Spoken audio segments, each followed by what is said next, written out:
सर्वदा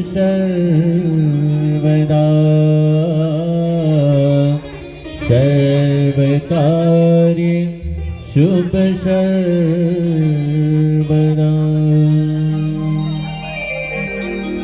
गुरुर्ब्रह्मा गुरुर्विष्णु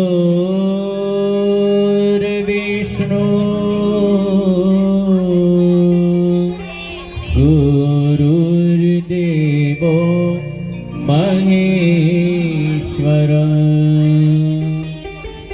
गुरुर्साक्षात् परब्रह्म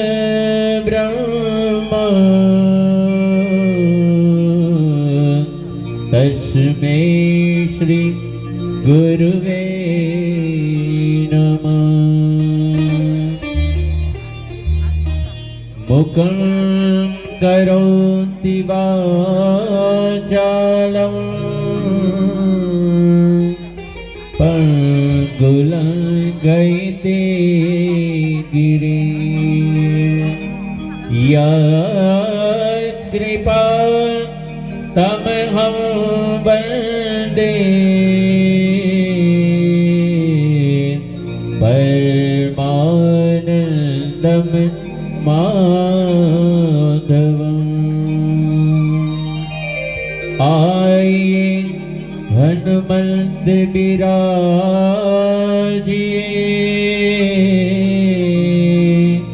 कथा कहूँ मति अनुसार प्रेम सहित गादी दरूं पधारिए पवन सुत हनुमान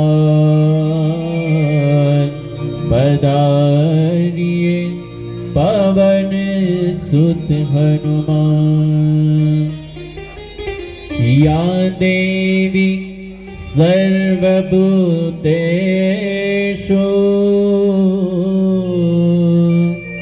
वाणी रूपेण संस्थिता नमस्तस्यै नमस्तस्यै नमस्तस्यै नमो नमः। सरस्वती माता स्वर दीजिए गणपति दीजिए ज्ञान बजरंगी महाबल दीजिए सद्गुरु दीजिए शान। वसुदेव वसुतं देवं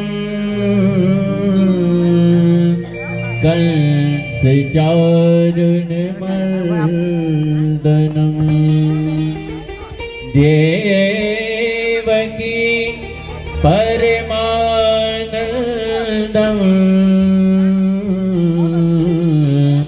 कृष्णं वन्दे जगद्गुरु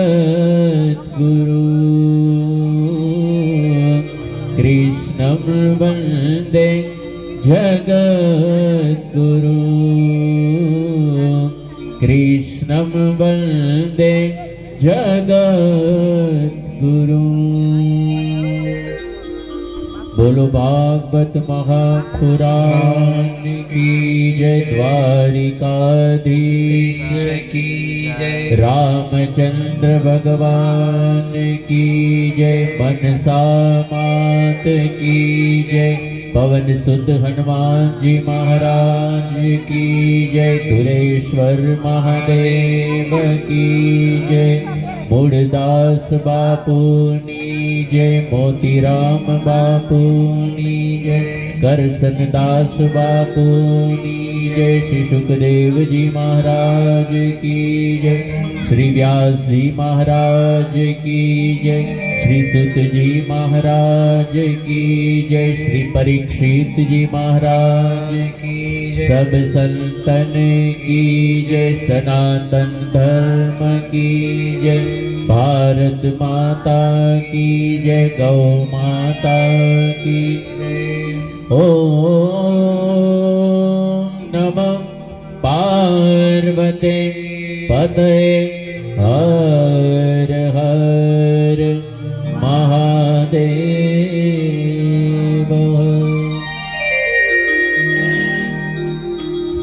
આજના ચતુર્થ દિવસની અંદર કથામાં પ્રવેશ કરીએ એ પહેલા આજે શનિવાર છે તો કષ્ટભંજન હનુમાનજીના ચરણોમાં હનુમાન ચાલીસાનો પાઠ સમર્પિત કરીએ। ત્યાર પછી 2 મિનિટ હરિનામ કીર્તન કરી આજના ચતુર્થ દિવસની કથાની અંદર આપણે પ્રવેશ કરીશું।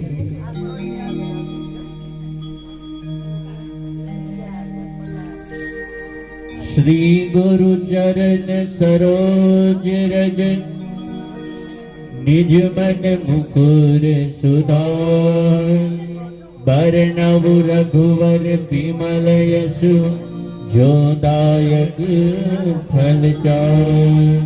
बुद्धिहीन तनु जानिके सुमिरहो पवन कुमार, बल बुद्धि विद्या देव मोहि हरम कलेश विकार। जय हनुमान ज्ञान गुण सागर, जय कपीसति लोक उजागर। रामदूत अतुलित बल धामा, अंजनी पुत्र पवन सुत नामा। महावीर विक्रम बजरंगी, कुमति निवार सुमति के संगी। कंचन बरन विराज सुबेसा, कानन कुंडल कुंचित केसा। हाथ वज्र और ध्वजा विराजे, कांधे मूंज जनेऊ साजे। शंकर सुवन केसरी नंदन, तेज प्रताप महाजगवंदन। विद्यावान गुणी अति चातुर, राम काज करिबे को आतुर। प्रभु चरित्र सुनिबे को रसिया, राम लखन सीता मन रसिया। सूक्ष्म रूप धरि सियहि दिखावा, विकट रूप धरि लंक जरावा। भीम रूप धरि असुर संहारे, रामचंद्र के काज राय सजीवन लखन जियाए। श्री रघुवीर धर शिवर लाए, रघुपति की बहुत बड़ाई। तुम मम प्रिय भरत सम भाई, सहस बदन तुमरो यश गावे। हस कहि श्रीपति कंठ लगावे, सचनिकादिक ब्रह्मांड मुनीषा।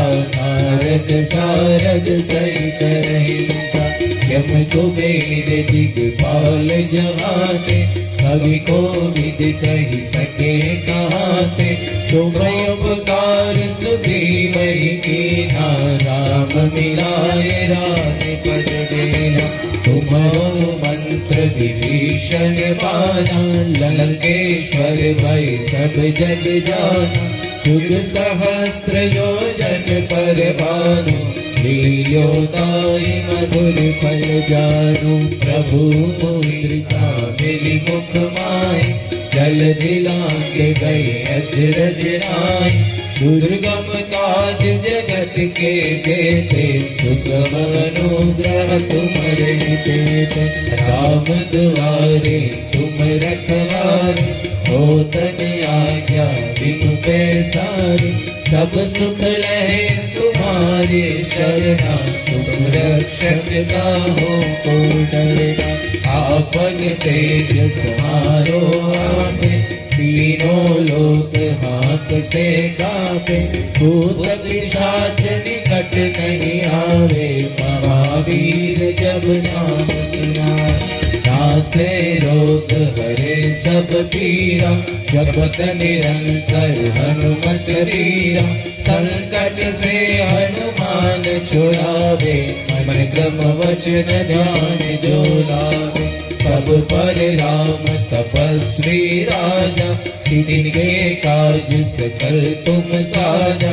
और मनोरथ जो कोई लावे, कोई अमित जीवन फल पावे। चारों युग परताप तुम्हारा है, पर सिद्ध जगत उजियारा। साधु संत के तुम रखवारे, असुर निकंदन राम दुलारे। अष्ट सिद्धि नव निधि के दाता, असवर दीन जानकी माता। राम रसायन तुम्हारे पासा, सदा रहो रघुपति के दासा। तुम्हारे भजन राम को भावे, जन्म जन्म के दुख बिसरावे। अंत काल रघुवरपुर जाई, जरा जन्म हरि भक्त कहाई। और देवता चिंतन धरे, हनुमत से सर्व सुख करे। संकट कटे मिटे सब पीरा, जो सुमिरे हनुमत बलबीरा। जय जय जय हनुमान गोसाई, कृपा करो गुरुदेव की नाई। जो शत बार पाठ कर कोई, छूटहि बंदी महासुख होई। जो यम पढ़े हनुमान चालीसा, होय सिद्धि साखी गौरीसा। तुलसीदास सदा हरि तेरा, कीजे नाथ हृदय महाडेरा। पवन तनय संकट हरन, मंगल मूर्ति रूप। राम लखन सीता सहित, हृदय बसव सुरगोप सियावर। रामचंद्र की जय, पवन सुत हनुमान की जय। उमापति महादेव की जय, बोलो पाए सब संतन की जय। हरे राम राम राम हरे हरे। हरे राम राम राम हरे हरे। हरे कृष्ण कृष्ण कृष्ण हरे हरे। हरे कृष्ण कृष्ण कृष्ण हरे हरे। हरे राम राम राम हरे हरे। हरे राम राम राम हरे हरे। हरे कृष्ण कृष्ण कृष्ण हरे हरे। हरे कृष्ण कृष्ण कृष्ण हरे हरे। हरे राम राम राम हरे हरे। हरे राम राम राम हरे हरे। हरे कृष्ण कृष्ण कृष्ण हरे हरे। हरे कृष्ण कृष्ण कृष्ण हरे हरे।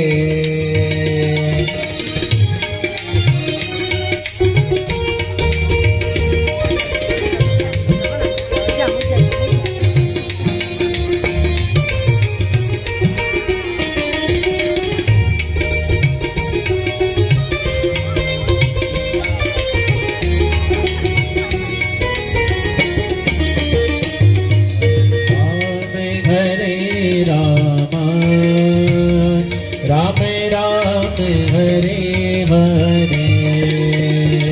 હરે રામ હરે રામ રામ રામ હરે હરે હરે કૃષ્ણ કૃષ્ણ કૃષ્ણ હરે હરે હરે કૃષ્ણ કૃષ્ણ કૃષ્ણ હરે હરે હરે રામ રામ રામ હરે હરે હરે રામ રામ રામ રામ હરે હરે હરે કૃષ્ણ કૃષ્ણ કૃષ્ણ હરે હરે હરે કૃષ્ણ કૃષ્ણ કૃષ્ણ હરે હરે હરે રામ રામ રામ રામ હરે હરે હરે રામ રામ રામ હરે હરે હરે કૃષ્ણ કૃષ્ણ કૃષ્ણ હરે હરે હરે કૃષ્ણ કૃષ્ણ કૃષ્ણ હરે હરે રામ રામ હરે હરે ઓ રામ હરે જય જય રાધા રમણ જય જય નવલ કિશોર જય કરોડોમાં કોટી કોટી પ્રણામ સાથે મારા સહકર્મી સાથી મિત્રો તેમજ આપ સૌ પરીક્ષિત સ્વરૂપ શ્રોતાઓને વ્યાસપીઠ તરફથી જાજા કરી જય શ્રી કૃષ્ણ રાધે રાધે ઓમ નમો નારાયણ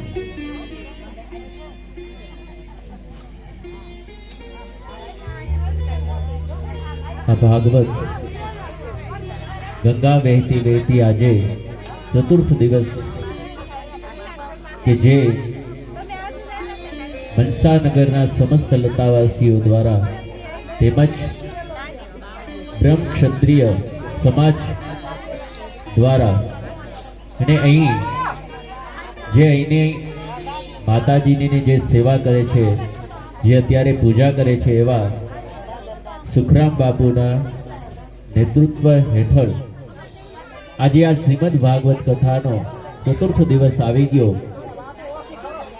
અને એમાં પણ જેની આપણે નાના મોટા સૌ જે આતુરતાપૂર્વક એ દિવસની રાહ જોતા હોય એ જ દિવસ આજે બસ ટૂંક સમયમાં જ ઘડીઓ ગણાય છે એમ કહેવાય એ દિવસ કે જે આજની કથા રસગુલ્લા બરાબર કહેવાય એવી આ કથા છે આજના દિવસે આમ જોઈએ તો 3 પ્રાગટ્ય થાય એક વામન પ્રાગટ્ય રામ પ્રાગટ્ય અને કૃષ્ણ પ્રાગટ્ય એટલે આજે 3 પ્રાગટ્ય થવાના છે હજુ પણ તમારા જે સગા સંબંધીઓ સ્નેહીઓને બોલાવવાના હોય એ બધાને બોલાવી લેજો કારણ કે આજે નંદ મહોત્સવ છે મેં પહેલા દિવસે પણ કીધું હતું કે જે સતચિત આનંદ કે જેની પાસે આનંદ છે એ જ આનંદ આપને મળે અને ત્યારે પણ મેં એ જ કીધું હતું કે આપણે ચોથા દિવસે એમ નથી કહેતા કે નંદ ઘેર કૃષ્ણ ભયો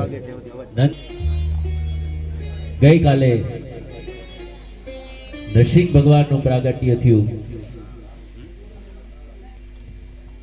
સપ્તમ સ્કંદ કે જેને આપણે 15 અધ્યાયની અંદર કે જે ઉત્તી લીલા કહેવાય કે એમાં હિરણાક્ષને જ્યારે વરા નારાયણે માર્યો અને એનો બદલો લેવા કે જે હિરણ્યકશ્યપ બદલો લેવા માટે નારાયણને મારવા માટે જ્યારે તપસ્યા કરે મંદરાચલ પર્વત ઉપર અને એવા સમયે બ્રહ્માજી પ્રસન્ન થઈ અને કહે છે કે તારે તું વરદાન માંગી લે અને એવા સમયે હિરણ્યકશ્યપ કહે છે કે હું દિવસના ન મરું, રાતના ન મરું, ઘરમાં ન મરું, બહાર ન મરું, ઉપર નહીં, નીચે નહીં, અસ્ત્રથી નહીં, શસ્ત્રથી નહીં, સૂકાથી પણ નહીં, લીલાથી પણ નહીં, મનુષ્યથી પણ નહીં અને પશુથી પણ નહીં.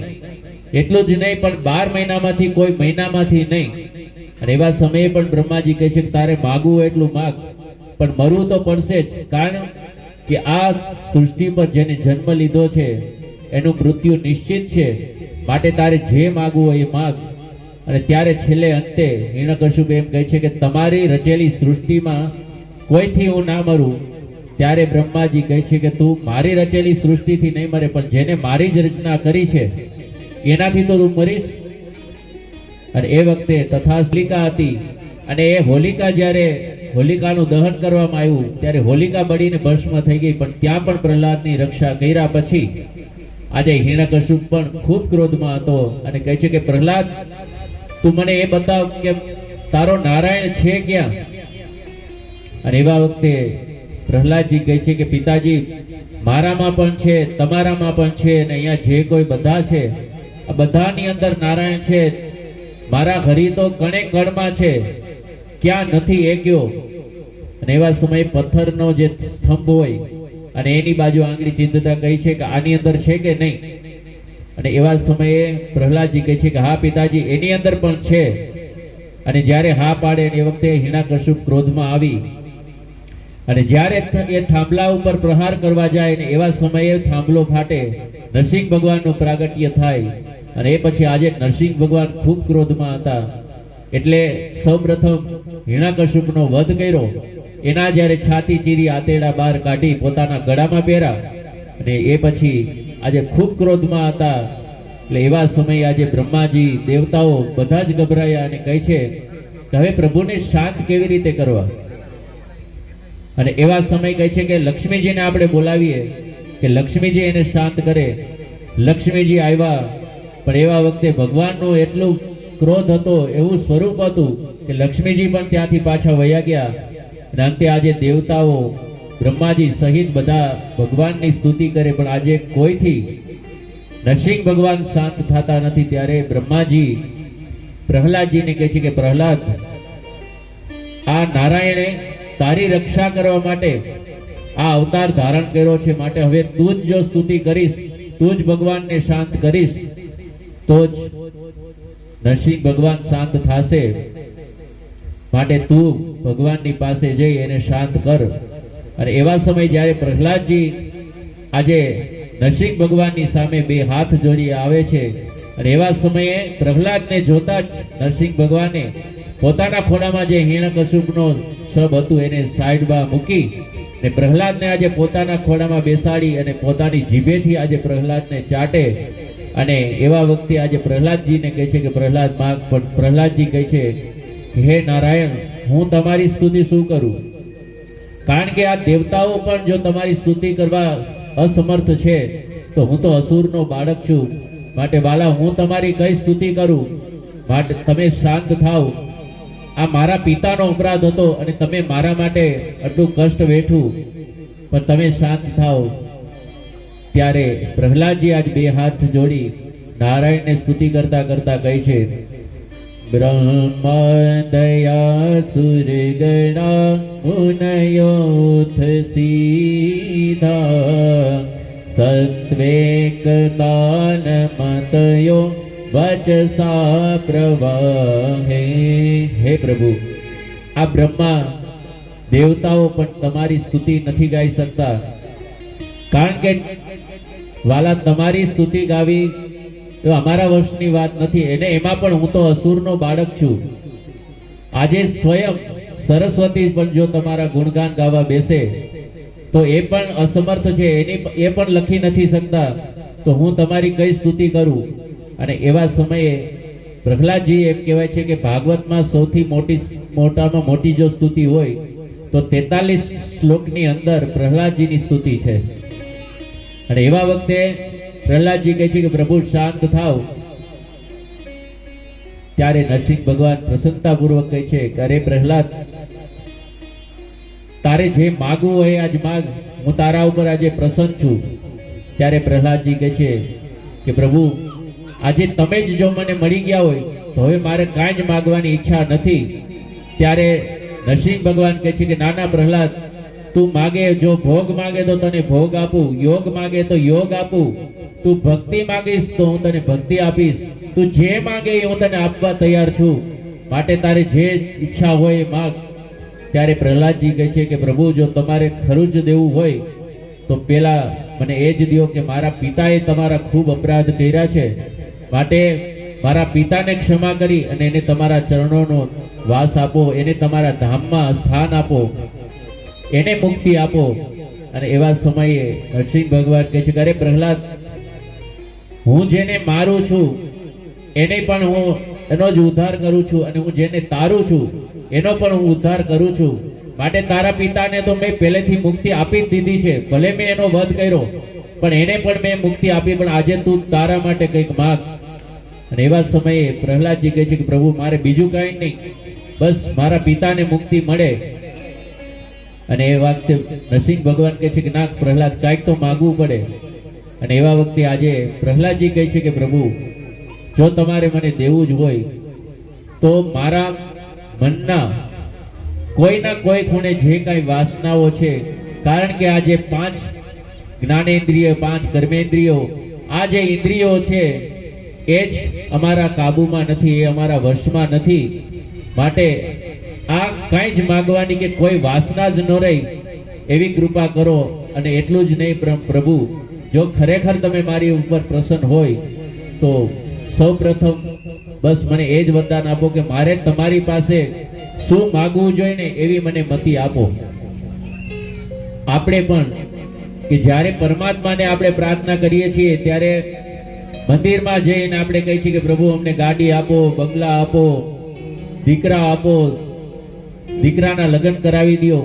પણ હકીકતે વાલા, જ્યારે મંદિરમાં જઈ અને પરમાત્મા પાસે માગો ત્યારે એક જ વસ્તુ માંગજો કે હે પ્રભુ, તમારી પાસે અમે શું માગી શકીએ એવી પહેલા સદબુદ્ધિ આપો. કારણ કે ઇન્દ્રિયોના વશમાં થઈ અને આપણે માયામાં જ ફસાઈએ છીએ, અને જ્યારે માયામાં ફસાઈએ ત્યારે જ આપણે દુઃખ જ દુઃખ હોય. કોઈ એવો વ્યક્તિ નથી કે જે માયામાં ફસાણો હોય ને સુખી થયો હોય. કારણ કે જે ક્ષણિક આનંદ માટે આપણે જેના માટે દિવસ ને રાત એક કરીને ભાગદોડ કરીએ છીએ પૈસા પાછળ, પરિવાર પાછળ, પણ હકીકતે એ બધી માયામાં જ્યારે આપણે ફસાઈએ છીએ ત્યારે એક ક્ષણિક આનંદ કદાચ મળે, આપણે કોઈ હોટલમાં જમવા જાય, ફરવા જાય કે ક્યાંય પણ અંતે જે અંદરથી આનંદ હોય, કે જે આનંદની અનુભૂતિ થાય આપણે, કે જે અવિનાશી છે, એવો આનંદ આપણે ક્યારે પ્રાપ્ત થતો નથી. અને આપણે મંદિરે જઈ અને વ્યર્થનું જ માગી લઈએ છીએ કે પ્રભુ મને ગાડી, બંગલા, લગ્ન કરાવી દો, સંતાન થાય, આ બધું જ આપણે માગીએ છીએ. પણ પરમાત્મા પાસે જઈને એવું કઈ નથી માંગતા કે પ્રભુ અમારું કલ્યાણ કેમ થાય.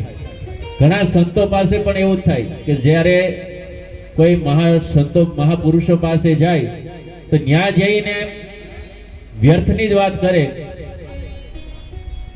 કે મહારાજ, મારે ફેક્ટરીમાં ધંધો અત્યારે બરોબર નથી ચાલતો, મારા ઘરની અંદર કલેશ છે, મારા દીકરાઓ મારું માનતા નથી. આપણે આવું જઈને સંતો પાસે કહીએ. હવે સંતો પણ એ જ કહે કે આમાં અમારી ઝંઝટમાં નહોતું પડવું એટલે તો અમે આ બધું છોડી અને ઈશ્વર ભજન કરવામાં લાગ્યા. પણ આપણે ત્યાં જઈને પણ એ જ માગીએ. પણ હકીકતે જ્યારે તમે સંતો પાસે પણ જાઓ ને તો સંતો પાસે પણ એ જ માગજો કે મુક્તિનું સાધન કયું છે, માનવનું કલ્યાણ કઈ રીતે થાય, અને એ જ કે ભગવાનની પ્રાપ્તિ કેવી રીતે થાય, એવું સંતો પાસે પણ જઈને માગજો. કારણ કે જ્યારે સંતની પણ કોઈ ક્ષણ મળે છે એ આપણા કલ્યાણ કાજે હોય છે. તમે માગો છો પરમાત્મા પાસે, એ બધું તમને આપે છે. પણ શું કામ? પરમાત્મા એક જ શાંતિ એની પાસે રાખે. કારણ કે એને ખબર છે કે જે આ આવે છે બાર મંદિરની બહાર હોય એ કદાચ કોઈ આપણે એમ કહીએ કે એને ભિખારી, પણ આપણે જ્યારે મોટામાં મોટો કોઈ કરોડપતિ હોય, BMW માંથી ઉતરે પણ મંદિરમાં જાય ત્યારે શું માગે? બિઝનેસમાં વૃદ્ધિ થાય, ધંધો બરાબર ચાલે, આ જ બધું આપણે માગીએ છીએ. ત્યારે ભગવાન પણ કંઈક આ બહાર બેઠો એના કરતા આ મોટામાં મોટો ભિખારી અત્યારે આવ્યો. પણ હકીકતે જ્યારે પરમાત્મા પાસે માગો ત્યારે એ જ માગવું કે પ્રભુ શું માગી શકાય એ તમને અમને પેલા સદબુદ્ધિ આપો.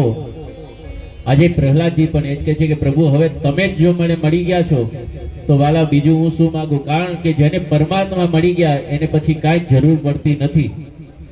અને એટલા માટે આજે પ્રહલાદજીને કહે છે કે પ્રહલાદ, હું તને આ ગાદી ઉપર તને બેસાડું છું, હવે તું આ શાસન કર. ત્યારે પ્રહલાદજી કહે છે કે ના ના પ્રભુ, મારે ગાદી ઉપર નથી બેસવું, મારે તો તમારું ભજન કરવું છે. ત્યારે નરસિંહ ભગવાન કહે છે કે અરે પ્રહલાદ, આ મારી પ્રસાદી છે, પ્રસાદી માની અને તું ગાદી ઉપર બેસ. અને એવા સમયે પ્રહલાદજીને ગાદી ઉપર બેસાડી નરસિંહ ભગવાન ત્યાંથી અદ્રશ્ય થઈ ગયા. અને નરસિંહ ભગવાન જ્યારે અદ્રશ્ય થયા એ સાથે સુખદેવજી મહારાજ કહે છે કે આ સપ્તમ સ્કંદ ઠાકોરજીના ચરણોમાં 15 અધ્યાયનો ઉત્તી લીલા આપણે સમર્પિત કરીએ. બોલો ભાગવત ભગવાન કી જય.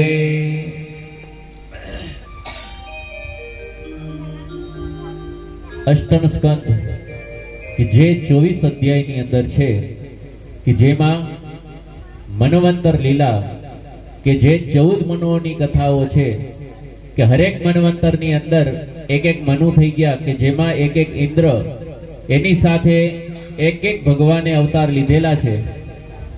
અને એક એક બ્રહ્મા પણ એવા જ સમયે એક મનવંતરની અંદર એક ઇન્દ્ર બદલાય, બ્રહ્મા બદલાય અને એ વખતે નારાયણ પણ સ્વયં અલગ અલગ અવતાર લઈને આવે કે જેમાં સૌ પ્રથમ સુખદેવજી મહારાજ કહે છે કે આ 14 મન્વંતરની કથામાં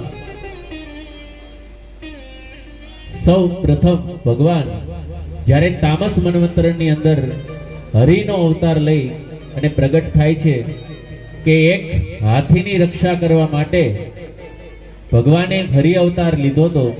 ત્યારે પરીક્ષિત મહારાજ કહે છે કે ગુરુવર, મને એ કથા પણ તમે વિસ્તારથી કહો કે એક હાથીને બચાવવા માટે હરિએ અવતાર લીધો અને એ પણ કઈ રીતે. અને ત્યારે કહે છે કે તામસ મન્વંતર હતું અને એ વખતે શ્રી હરિનો અવતાર નારાયણે સ્વયં લીધો હતો કે એક ત્રિકુટ નામનો જ્યારે પર્વત, અને આ ત્રિકુટ પર્વતની અંદર એક ગજેન્દ્ર કે જે ગજેન્દ્ર હાથી એટલો બળવાન હતો કે જેની અંદર 10,000 હાથીઓનું જેટલું બળ હોય એક હાથીની અંદર હતું. આવો બળવાનશાળી હાથી, અને એને જોઈને આજે બીજા પણ હિંસક જે પ્રાણીઓ હોય એ પણ એનાથી ડરી જાય એવો બળવાન હાથી હતો. અને આજે આ હાથીના મસ્તક ઉપર, લલાટ ઉપર મધ પણ ઝરતો હતો અને એટલો જ અહંકારી હાથી હતો કે જેના 50 લગ્ન કરવામાં આવ્યા હતા. એની સાથે એમના બાળકો પણ એના સાથે રહેતા. આ જ હાથી એક વખત જ્યારે સરોવરમાં સ્નાન કરવા જાય અને કાળ એનો ઘોડિયો બની જાય, પણ હકીકતે વાલા આ જ ગજેન્દ્ર કથા, ગજેન્દ્ર મોક્ષની કથા એક આધ્યાત્મિક રીતે જોઈએ તો આપણા જીવનની અંદર પણ વણાયેલી છે આ કથા. સરોવર એટલે બીજું કંઈ જ નહીં, આ સંસાર છે એ સરોવર છે. સરોવરની અંદરનો જે ત્રિકુટ નામનો પર્વત એ આપણું શરીર, કે જે ત્રિકુટ નામનો પર્વત એટલે એક પર્વત છે સોનાનો, એક પર્વત છે ચાંદીનો અને એક પર્વત છે લોખંડનો, કે જે આપણા મનુષ્યની અંદર 3 ગુણો છે કે જે સત્વગુણ, રજોગુણ અને તમોગુણ. સોનાનો પર્વત છે એ સત્વગુણ, ચાંદીનો પર્વત એ રજોગુણ અને લોખંડનો જે પર્વત છે એ તમોગુણ છે. અને આ જે 3 ગુણોથી જે બનેલો જે મનુષ્ય દેહ છે એ ત્રિકુટ પર્વત, અને એની અંદર જે ગજેન્દ્ર રૂપી જે રહે છે એ આત્મા, કે જેને આપણે પ્રાણ કહીએ, એ ગજેન્દ્ર. અને જે સરોવરની અંદર જે કાળ છે કે આપણે સૌ જ્યારે માયામાં ફસાઈ જાય છીએ ત્યારે આપણે બધું જ ભૂલી જાય છે. આપણા પત્ની, પરિવાર, પૈસાની પાછળ બધું જ ભૂલી જાય છે કે કાળ કોઈના વશ થયો નથી અને થવાનો પણ નથી. ત્યારે જ્યારે સંસારની માયામાં આપણે પડીએ ત્યારે આપણે કાળ દેખાતો જ નથી. પણ કાળ ક્યારે દેખાય? કે જ્યારે અંતિમ સમય હોય અને ત્યારે આપણે નારાયણને યાદ કરીએ કે હવે પ્રભુ બચાવી લે, હવે અમારી રક્ષા કર. પણ એવા સમયે કે જ્યાં સુધી આપણે કાળને સમજો જ નથી ત્યાં સુધી આપણે હરિભજન કરતા જ નથી. અને એવા સમયે કે જ્યારે આ ત્રિકૂટ પર્વત ને એની અંદર ગજેન્દ્ર રહી, એ ગજેન્દ્રએ જોયું કે બીજા બધા જે એ જ અહંકારી હાથી કે જેની અંદર 10,000 હાથીઓ બરાબર શક્તિ હતી, એ જ્યારે આજે પોતાની પત્નીઓ સાથે એમના બાળકો સાથે સરોવરની અંદર સ્નાન કરવા પડે અને એ વખતે સરોવરની અંદરથી જલ રહી અને સૂંઢમાં પાણી ભરી અને એકબીજા ઉપર જલ ક્રીડા કરવા લાગ્યા. અને જલ ક્રીડા જો મને પકડી લેશે તો મારું મૃત્યુ થશે. આજે જ એ સંસારની જેમ આપણે માયામાં ભૂલીએ એમ આજ ગજેન્દ્ર સરોવરમાં પણ ભાન ભૂલી ગયો. એમના પરિવાર સાથે આજે એકબીજા ઉપર જલ ક્રીડા કરી અને બધા જ આજ આનંદ કરે. એમ કરતા કરતા આજે સરોવરની અંદર જે ગ્રાહ હતો, મગર હતો, એ મગરે આજે હાથીનો પગ પકડી લીધો. આજે હાથી અને મગર બે એકબીજા વચ્ચે યુદ્ધ થાય. હાથી પણ આજે મગરને ક્યારેક કિનારા ઉપર ખેંચીને લઈ આવે, ફરી પાછો મગર જાય એટલે વચ્ચોવચ લઈ જાય. એવા વખતે આજે મગરની જે બીજી હાથણીઓ હતી, એમના બાળકો હતા, એ પણ હાથીને બચાવવા માટે આજે બહાર ઘણા પ્રયત્ન કરે, પણ હાથી આજે બહાર નીકળતો નથી, મગર એનો પગ છોડતો નથી. અને એવા સમયે બહુ પ્રયત્ન કર્યા પછી, કારણ કે આજે હાથી પોતાના પરિવાર સાથે ભાન ભૂલી ગયો તો કે મારું બળ ક્યાં ચાલે, કે મારું બળ છે એ સ્થળમાં ચાલે, જળમાં ન ચાલે. આજે જળની અંદર એમના પરિવાર સાથે જલ ક્રીડા કરતો હતો કે તમે એમ કરો, હવે આને ઘરે લઈ જાઓ, તમારાથી થાય એટલી સેવા કરો, બાકી બધું ભગવાનના ભરોસે. એવી જ રીતે આજે આ હાથણીઓ પણ એમના બાળકોને કહે છે કે હવે તમે એને ભગવાન ભરોસે છોડી દો. આપણે યાદ કર્યા નથી વાલા, ને હવે બસ કેવલ મારા શ્વાસ લેવાનું એક જ અંગ બાકી છે. અને હવે જો તમે મારી રક્ષા નહીં કરો તો મારા પ્રાણ અહીંયા ને અહીંયા વયા જશે. માટે પ્રભુ હે વાલા, મારા જે કાંઈ અત્યાર સુધીના અપરાધો છે, મારા જે કાંઈ પાપો છે, એ તમે મને માફ કરો. અને હવે પ્રભુ મારી રક્ષા કરો, મને આ મગરના મુખમાંથી મારો પગ છોડાવી અને મારી રક્ષા કરો, નકર હું હમણાં જ હવે ડૂબી જઈશ. અને હવે કેવલ મારા શ્વાસ લેવાનું અંગ બાકી છે, હવે બસ પ્રાણ જવાની તૈયારી છે. માટે પ્રભુ હવે મારી રક્ષા કરો. આજે હાથી નારાયણને યાદ કરી અને પ્રાર્થના કરે છે, આવજો આવજો રે મારા નાથ, હો ડાકોર વાળા છેલી ગણીએ રે વેલા આવજો રે. આવજો આવજો હો મારા નાથ, ડાકોર વાળા વેલા આવજો રે. હે સુખમાને દેજો મારા સાથ, દ્વારકા વાળા છેલ્લી ઘડીએ રે રાયા આવજો. આવજો આવજો રે મારા નાથ, હો ડાકોર વાળા છેલી ઘડીએ રે વેલા આવજો રે. હે આવજો આવજો મારા નાથ, ડાકોર વાળા છેલ્લી ઘડીએ રે રાયા આવજો.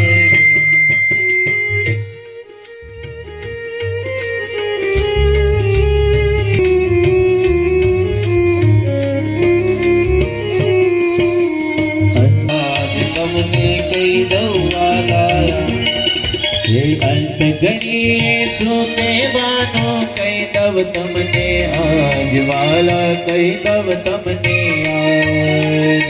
અંત ઘડી દુઃખ મારી ભૂલી જાજો, થાશો ના નારાજ વાલા, થાશો ના નારાજ. ભૂલ મારી ભૂલી જાજો, થાજો ના નારાજ વાલા, થાજો ના નારાજ. આવીને ચાલજો મારો હાથ, હો દ્વારકા વે. આવીને ચાલજો મારો હાથ, ડાકોર વાળા છેલ્લી ઘડીએ રે વેલા. દુઃખમાં ને સુખમાં દેજો સાથ હો ડાકોર વાળા છેલી ઘડીએ રે વેલા ગોરે સુખમાં ને દુઃખમાં દેજો સાથ ડાકોર વાળા છેલી ઘડીએ રે આવજો.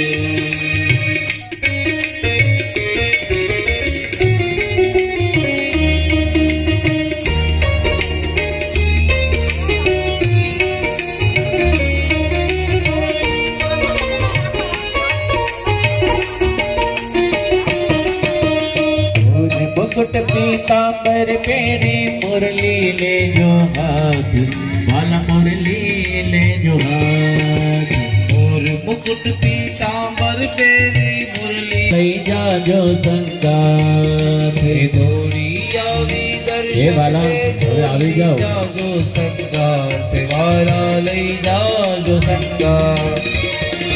આટલું કરજો ને મારા નાથ હો દ્વારકા વાળા છેલી ઘડીએ રે વેલા આવજો રે લો કરજો હો મારા નાથ ડાકોર વાળા છેલી ઘડીએ રે વેલાયા આવજો. આવજો આવજો રે મારા નાથ હો ડાકોર વાળા છેલી ઘડીએ રે વેલા આવજો રે આવજો આવજો રે મારા નાથ ડાકોર વાળા છેલી ઘડીએ રે વેલાયા આવજો.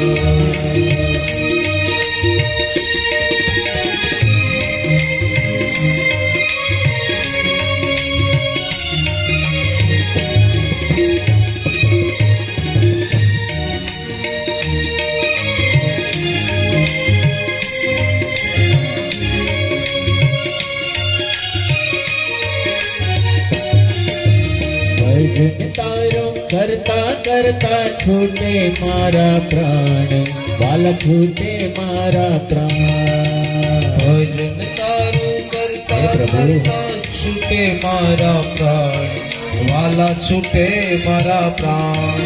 એ અંત સુધી મારી જીવનની ગાયે તારું ગાન વાલા ગાયે તારું ગાન સુધી મારી જીભલડી વાલા ગાયે તારું ગાન વાલા ગાયે તારું ગાન. બીજે ના જાય મારું ધ્યાન હો દ્વારકા વાળા છેલી ઘડીએ રે વેલા ઘડીએ રે વેલાયા આવજો. જેવો તેવો તોય તમારો તારો છે આધાર વાલા તારો છે આધાર જેવો તેવો હોય તમારો તારો છે આધાર વાલા તારો છે આધાર. અરજી મારી ગુરમાં કરજો કરશો નાના રાજ વાલા કરશો નાના રાજ અરજી મારી ઉલમાં ધરજો કરશો નાના રાજ વાલા કરશો નાના રાજ. આવીને જાલજો મારો હાથ હો દ્વારકા વાળા છેલી ઘડીએ રે વેલા આવજો રે. આવીને જાલજો મારો હાથ દ્વારકા વાળા છેલ્લી ઘડીએ રે વેલાયા આવજો. આવજો આવજો રે મારા નાથ હો ડાકોર વાળા છેલી ઘડીએ રે વેલા આવજો રે. આવજો આવજો રે મારા નાથ ડાકોર વાળા છેલ્લી ઘડીએ રે વેલાયા આવજો. ભક્તો તારું ભજન કરે છે રાખીને વિશ્વાસ વાલા રાખીને વિશ્વાસ તો તારું ભજન વેલાલાલ કરે રાજ રાખજો. રાખીને વિશ્વાસ વાલા રાખીને વિશ્વાસ. રણછોડ મારી અરજી સુનજો બ્રજમાં દેજો વાસ પ્રભુ બ્રજમાં દેજો વાસ. છોડ મારી અરજી સુણજો બ્રજમાં દેજો વાસ વાલા બ્રજમાં દેજો વાસ તારો ભરોસો મને આજ હો દ્વારકા વાળા છેલી ઘડીએ રે બેલાવજો રે તારો ભરોસો મને આજ દ્વારકા વાળા છેલ્લી ઘડીએ રે વેલાવજો હે દુઃખમાં ને સુખમાં દેજો સાથ હો ઠાકોર વાળા છેલી ઘડીએ રે બેલાવજો રે માને દુઃખમાં દેજો સાથ દ્વારકા વાળા છેલ્લી ઘડીએ રે વેલાવજો આવજો આવજો રે મારા નાથ હો ઠાકોર વાળા છેલી ઘડીએ રે બેલાવજો રે આવજો આવજો રે મારા નાથ દ્વારકા વાળા છેલ્લી ઘડીએ રે વેલા આવજો આજે ગજેન્દ્ર યાદ કરે છે કે હે વાલા મારા તમામ અપરાધો ક્ષમા કરી દો. મેં અત્યાર સુધી તો તમારું ભજન કર્યું જ નથી, માટે હે પ્રભુ મને ક્ષમા કરો, મારા અપરાધો માફ કરો. હું મારા પરિવારમાં મારા પુત્રો આ બધાની પાછળ દોડતો રહ્યો, મેં ક્યારેય તમને યાદ નથી કર્યા. હવે આજે મારી રક્ષા કરો પ્રભુ. હવે કેવલ શ્વાસ લેવાનો અંગ બાકી છે. અને આ બાજુ જ્યારે દ્વારકામાં શ્રી હરિએ ગજેન્દ્રનો અવાજ સાંભળ્યો, ગરુડ પર સવાર થઈ હાથમાં સુદર્શન ચક્ર લઈ અને જ્યાં આજે ગજેન્દ્ર અને મગર વચ્ચે યુદ્ધ થતું હતું એવા સમયે આજે ગજેન્દ્રને અને વારે આવી અને મગરનો મસ્તક સુદર્શન ચક્રથી છેદી અને શ્રી હરિએ પહેલો અવતાર તામસ અવતાર ની અંદર મનવંતરમાં હરિ અવતાર લીધો. બોલો હરિ નારાયણ ભગવાન કી જય.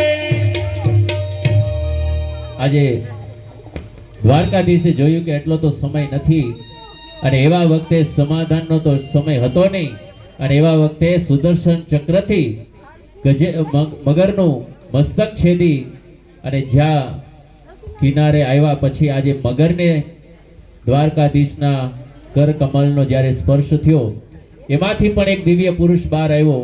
અને એવા વખતે આજે નારાયણ પૂછે કે તું કોણ અને તું શા માટે મગર થયો? અને એવા વખતે કહે છે કે પ્રભુ હું નામનો જે ગાંધર્વ હતો અને એક દેવલ ઋષિના શ્રાપથી હું આ મગર બન્યો હતો. કે મારું જ્યારે ગાંધર્વ હું જે પદ ઉપર હતો ને એવા વખતે મારું કામ એ હતું કે દેવતાઓને હસાવવાનું. હવે એ વખત થયું એવું કે જ્યારે દેવલ ઋષિ જળની અંદર ધ્યાન ધરી રહ્યા હતા અને એવા વખતે મને એમ થયું કે આજે આ દેવલ ઋષિને ડરાવી અને દેવતાઓને હું હસાવું. અને એવા વખતે હું જ્યારે સરોવરની અંદર જઈ નીચે જઈને મેં દેવલ ઋષિના પગ પકડ્યા અને એ વખતે એ ઋષિને એમ થયું કે કોઈ ગ્રાહે મારા પગ પકડ્યા છે, એટલે એનું ધ્યાન ભંગ થયું ને એવું જોઈ અને એ ગભરાયા એટલે દેવતાઓ હસવા લાગ્યા. અને આ જોઈને દેવલ ઋષિને ખૂબ ક્રોધ આવ્યો અને કહે છે કે જા તે મગર જેવું કૃત્ય કર્યું છે માટે તું મગર થા.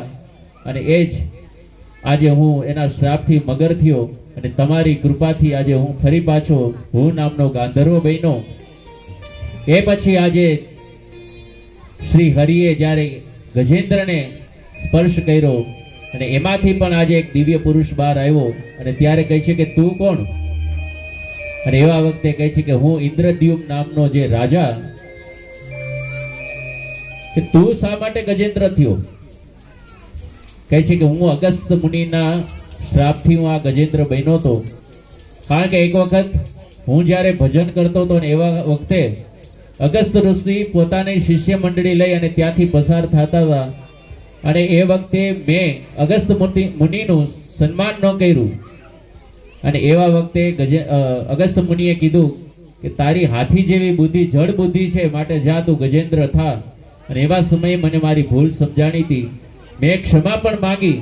અને એવા વખતે અગસ્ત મુનિએ કીધું હતું કે જા તને એક મગર પકડશે અને એ વખતે તું જ્યારે નારાયણને યાદ કરીશ અને એ તારી રક્ષા કરશે અને ફરી પાછો તું ઇન્દ્રદ્યુમ્ન નામનો રાજા બનીશ. આજે પ્રભુ તમારી કૃપાથી હું ફરી પાછો રાજા બન્યો છું. અને એવા વખતે બંને કહેવાય છે કે ગજેન્દ્રનો મોક્ષની કથા સુખદેવજી મહારાજ કહે છે કે ગજેન્દ્ર માટે તામસ મન્વંતરની અંદર શ્રી હરિ અવતાર લીધો, ત્યાર પછી આગળ સમુદ્ર મંથન કે જેમાં ચાક્ષુષ છઠ્ઠો મન્વંતર કે જેની અંદર અજીત ભગવાનનું પ્રાગટ્ય થાય. અને એ વખતે પરીક્ષિત મહારાજ કહે છે કે ગુરુવાર એ સમુદ્ર મંથનની કથા અને એમાં પણ ચાક્ષુષ મન્વંતરની અંદર ભગવાને અજીત અવતાર કઈ રીતે લીધો હતો. ત્યારે સુખદેવજી મહારાજ કહે છે કે રાજન, એક વખત થયું એવું કે ઇન્દ્ર પોતાના સૈન્ય સાથે, એમની સાથે એમના ગાંધર્વો પણ હતા કે જે બધા વાજિંત્રો વગાડી એનો જય જયકાર કરતા કરતા ત્યાંથી બધા જાતા હતા. અને એવા વખતે ઇન્દ્ર પોતાના હાથી ઉપર સવાર થઈ અને પરિભ્રમણ કરવા માટે નીકળેલા, અને ત્યાં દુર્વાસા મુનિ ત્યાં આવે. અને દુર્વાસા મુનિએ જોયું કે આ તો સ્વર્ગનો રાજા કહેવાય. અને એ વખતે દુર્વાસા મુનિ ભગવાનના દર્શન કરી અને ભગવાને એને જે ફૂલની માળા હતી એ પ્રસાદ રૂપે દુર્વાસા મુનિને આપેલી. અને એ જ દુર્વાસા મુનિ આજે એ માળા પોતાના હાથમાં હતી. એટલે જોયું કે આ તો સ્વર્ગનો રાજા છે, માટે આ પ્રસાદ અને આ માળા એના ગળામાં શોભે. એવું જોઈ અને વિચારી આજે દુર્વાસા મુનિએ ઇન્દ્રને પહેરાવી. ઇન્દ્રએ બહુ પોતાનો અહંકાર હતો, કારણ કે પોતે દાગીના અને આભૂષણો પહેરાતા એમાં નડતા હતા. એટલે એને શું કર્યું કે જે માળા હાર જે પહેરાવ્યો એને મુનિ કહે છે કે જા, તે આ નારાયણની પ્રસાદ હતી એને એનો અનાદર કર્યો, અને તને તારા ઐશ્વર્યનું એટલું અભિમાન છે, માટે તું જા, હવે ઐશ્વર્યહીન થા. ત્યાર પછી આજે દાનવો દેવતાઓ પર ત્રાસ ગુજારવા લાગ્યા. અને એમ કરતા કરતા આજે દાનવોએ સ્વર્ગનું રાજ્ય લઈ લીધું. ઇન્દ્રના હાથમાં પણ સત્તા રહી નહીં. ત્યારે દેવતાઓ આજે ખૂબ જ દુઃખી થઈ અને નારાયણ પાસે જઈ નારાયણને પ્રાર્થના કરતા કરતા કહે છે કે હે પ્રભુ, અમારી પાસેનું જે શાસન હતું, સ્વર્ગનું જે રાજ્ય હતું, એ દાનવોએ લઈ લીધું. હવે અમારે રહેવા માટે પણ ક્યાંય સ્થાન નથી, અને દાનવોનો ત્રાસ પણ બહુ જ અમારી ઉપર છે. ને ત્યારે નારાયણ કહે છે કે તમે ચિંતા કરો માં, દાનવોને મારવા માટે એક જ ઉપાય છે. કારણ કે તમે અત્યારે એટલા માટે ડરો છો કે તમારી પાસે અભય વરદાન નથી. તમે જ્યાં સુધી અમર છો નહીં ત્યાં સુધી તમને દાનવોનો ડર છે. માટે એવું કરો કે સમુદ્રની અંદર અમૃત છે, અને જો આ અમૃત કોઈ પીવે તો એ અમર થઈ જાય. માટે આ અમૃત એકલાથી તો નીકળે નહીં. માટે આપણે હવે એમ કરો, દાનવોને તમારે એના માટે એની મદદ લેવી પડે. ત્યારે નારાયણ કહે છે કે તમે એને થોડી ઘણી લાલચ આપશો કે આપણે સમુદ્ર મંથન કરીએ અને એમાંથી જે કાંઈ ભાગે પડતા નીકળે એ આપણે ભાગ પાડી લઈશું, જો તમે આમાં મદદ કરો તો. અને એમાં પણ આમાં અમૃત છે એવી લાલચ આપશો એટલે દાનવો તૈયાર થશે જ. અને એ પછી આજે દાનવોને પણ મનાવ્યા. સમુદ્ર મંથન શરૂ થાય એ પહેલા મેરુ પર્વતનો રવૈયો બનાવ્યો, વાસુકી નાગના નેત્રા બનાવ્યા. અને જ્યારે પર્વત સ્થિર નતો રહેતો ત્યારે ભગવાને કુર્મ અવતાર લીધો, કે જે આપણે 24 અવતારમાં જ્યારે 11મો અવતાર છે કુર્મ, એ કચ્છવા અવતાર જ્યારે ભગવાને લીધો કે એની પીઠ ઉપર એ પર્વતને સ્થિર રાખી અને પછી મનોમંથન કરવામાં આવ્યું, એ સમુદ્ર મંથન. અને એ વખતે જ્યારે મંથન કરતા હતા અને એમાં સૌ પ્રથમ હળાહળ વિષ નીકળ્યું. અને વિષ નીકળતા જ આજે દાનવો દેવતાઓને કહે છે આ વિષ તમે પીવો. દેવતાઓ દાનવોને આગ્રહ કરે કે તમે પી જાઓ. આજે એ હળાહળ વિષ કોઈ પીવા તૈયાર નથી. અને એવા સમયે આજે બધા વિચારે કે હવે શું કરવું. ત્યારે નારાયણ બ્રહ્મા સહિત કોઈ પીવા તૈયાર નતું. ત્યારે કહે છે કે આ વિષ તો એક જ પી શકે, અને એ છે ભોળાનાથ.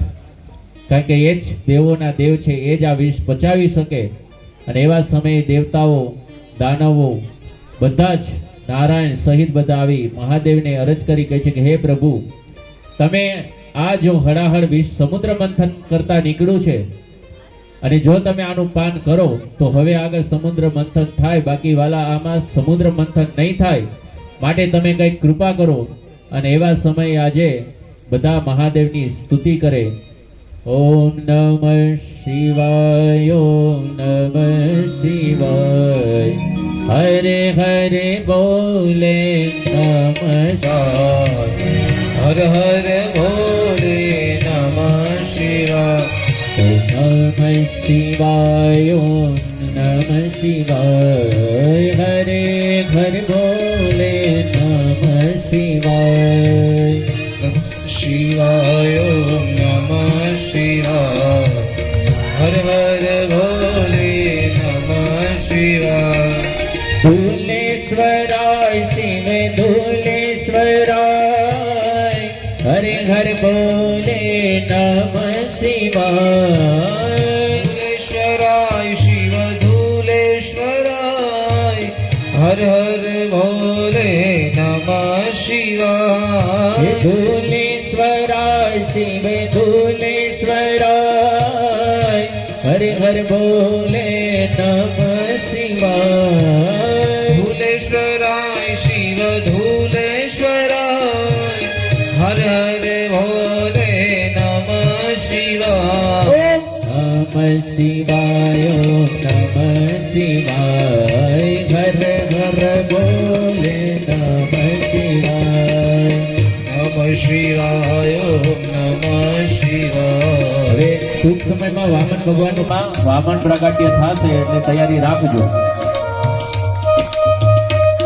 હે કામેશ્વરાય શિવ કામેશ્વરાય હરે હર બોલે નમઃ શિવાય કામેશ્વરાય શિવ કામેશ્વરાય હર હર ભોલે નમઃ શિવાય હે કામેશ્વરાય શિવ કામેશ્વરાય હરે હર બોલે નમઃ શિવાય કામેશ્વરાય શિવ કામેશ્વરાય હર હર ભોલે નમઃ શિવાય નમઃ શિવાય ઓમ નમઃ શિવાય હરે હરે બોલે નમઃ શિવાય નમઃ શિવાય ઓમ નમઃ શિવાય હર હર ભોલે નમઃ શિવાય હે રામેશ્વરાય શિવ રામેશ્વરાય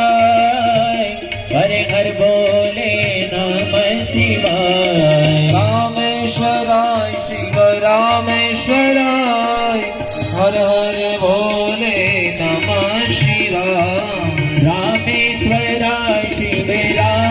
શિવ રામેશ્વરાય હરે હર બોલે નમઃ શિવાય રામેશ્વરાય શિવ રામેશ્વરાય હર હર ભોલે નમઃ શિવાય ઓમ નમઃ શિવાય ઓમ નમઃ શિવાય હરે હર બોલે નમઃ શિવાય નમઃ શિવાય ઓમ નમઃ શિવાય હર હર ભોલે નમઃ શિવાય ઓમ નમઃ શિવાય ઓમ નમઃ શિવાય હરે હરે બોલે નમઃ શિવાય નમઃ શિવાય ઓમ નમઃ શિવાય હર હર ભોલે નમઃ શિવાય હરે હરે બોલે નમઃ હે શિવાય હર હર ભોલે નમઃ શિવાય હર હર બોલે નમઃ હે શિવાય હર હર ભોલે નમઃ શિવાય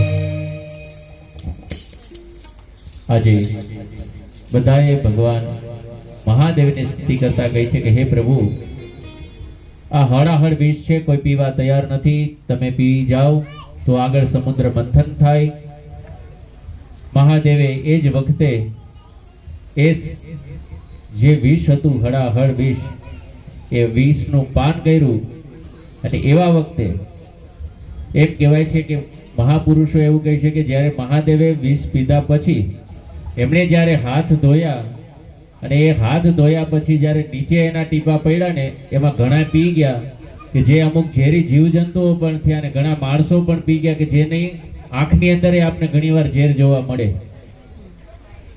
એ જ મહાદેવ કહે છે કે વિષ પચાવવું તો મારા પણ વશની વાત નથી મહાદેવે એ વખતે વિષ પીતા પીતા જ્યારે પોતાના કંઠની અંદર એને રોકી દીધું અને એ કંઠ એ વખતે લીલા કલરનો થયો ત્યારે એનું નામ નીલકંઠ પડ્યું. બોલો નીલકંઠ મહાદેવ કી જય.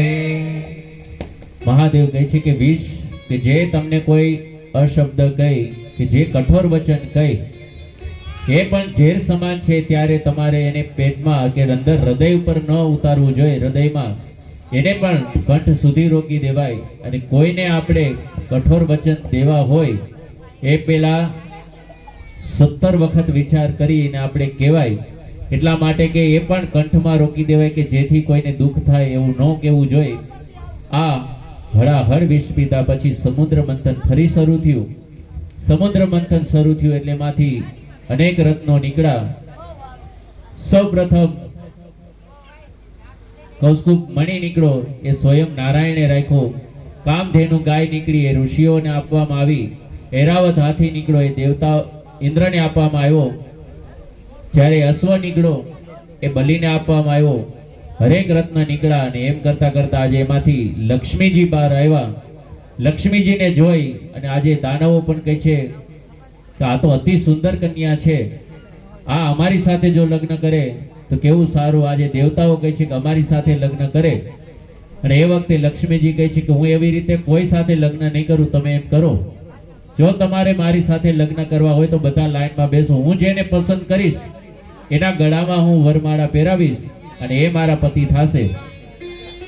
અને એવા વખતે બધા જ આજે લાઈનમાં બેસી ગયા. લક્ષ્મીજી વરમાળા લઈ અને આગળ વધે છે. જોવે છે તો બ્રહ્માજી બેઠા છે, મહાદેવ બેઠા, ગ્રહો બેઠા છે, અનેક દેવતાઓ ઋષિ મુનિઓ બેઠા છે અને કોઈને વરમાળા પહેરાવતા નથી. અને આગળ જાતા જાતા જ્યારે ત્યાં નારાયણ બેઠા હતા, નારાયણ પાસે જઈને નારાયણના ગળામાં વરમાળા પહેરાવી અને ત્યાર પછી લક્ષ્મી અને નારાયણના લગ્ન સંપન્ન થયા. બોલો લક્ષ્મી નારાયણ ભગવાન કી જય.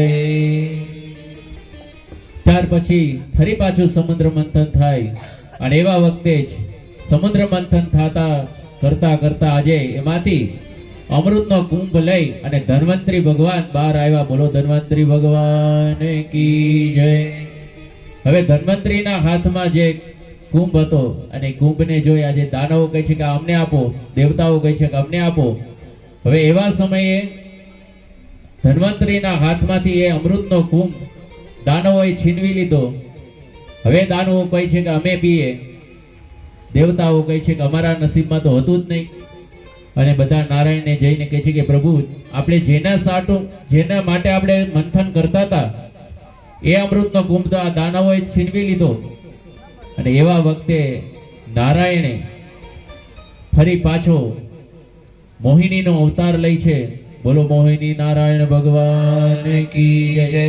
હવે આને પણ એટલા રૂપવાન સ્વરૂપવાન હતા એટલે આજે દાનવો પણ એટલા જ મોહિત થયા, દેવતાઓ પણ મોહિત થઈ ગયા. અને એવા સમયે દાનવો પણ અંદરો અંદર જ્યારે ઝઘડે છે ત્યારે મોહિનીના રૂપમાં જે નારાયણ હતા એ કહે છે કે તમે લોકો ઝઘડો શેનો કરો છો આટલો? કહે છે કે આ જે અમૃતનો કુંભ છે અને અમે બધા એ નક્કી કરીએ છીએ કે અમે પહેલા પીએ, દેવતાઓ કહે છે કે અમારે પીવો છે.